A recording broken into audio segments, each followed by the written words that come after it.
হয় ভণ্টি কি নাম আছে? তাইৰ নামটো আছিল জুহি দাস। কিমান আছে? বয়স আপোনাৰ 13 প্লাছ হয়। কেতিয়া মিচিং হৈছে? মিচিংটো আপোনাৰ 24 তাৰিখে আপোনাৰ 8টা বজাৰ পৰা মিচিং হৈ আছে।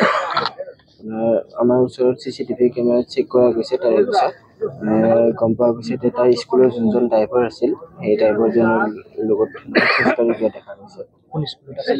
স্কুল হৈছে চেণ্ট ক্লেয়াৰ্ছ কনভেণ্ট। হয়। কিমান শ্ৰেণী? ক্লাছ 8ত আছে। কি নাম আছিল ড্ৰাইভাৰজনৰ? ড্ৰাইভাৰজনৰ নাম আছিলে হীৰক জ্যোতি দাস। মোৰ ঘৰ ইয়াতে গাড়ীগাঁও নপাৰা। তাৰপাছত আৰক্ষীক খবৰ দিয়া হৈছিল। তাৰপিছত 1.5-2 ঘণ্টাৰ ভিতৰতে আৰক্ষীক খবৰ দিয়া হৈছে। তাৰপিছত আৰক্ষী ইনভেষ্টিগেশ্যন কৰি থকা বুলি কৈছিলে। আজি যিহেতু এই মৃতদেহ হয় মোৰ ভণ্টিয়ে হয়। মানে কাপোৰ আৰু ভৰিৰ হাতত চিনি পায় আপোনাৰ যেতিয়া CCTV কেমেৰা ওলাই আহিছে তাৰপিছত আমি সেইখিনি জেগাত খোজকাঢ়ি অহা দেখিছোঁ। কিন্তু চেম একজেক্ট টাইম আমি বেলেগ এটা CCTV কেমেৰা চেক কৰিছোঁ। তো তাত গম পোৱা গৈছে এখন মেজিক সেইটো টাইমতে পাছ হৈছে, সেইটো টাইমতে গৈছে। তো আৰু মেজিকখনৰ নাম্বাৰ প্লেটটো একজেক্টলি গম পোৱা নাযায়, কিন্তু মেজিকখনৰ ভিতৰত 2-3জনমান মানুহ আছিল সেইখিনি গম পোৱা যায়।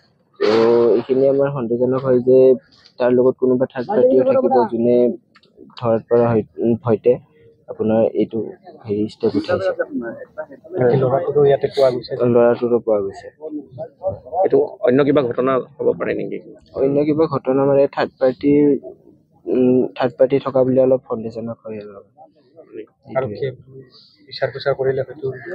বিচাৰ খোচাৰ কৰিলে ওলাব কি হয়, কাৰণ আমি যোনটো টাইমত মেজিকখন দেখা গৈছে তাই অকলে নাই, এইটো কথাটো গম পোৱা যায়। দুগৰাকী অকলে নাছিল আৰু আছিল আৰু থকা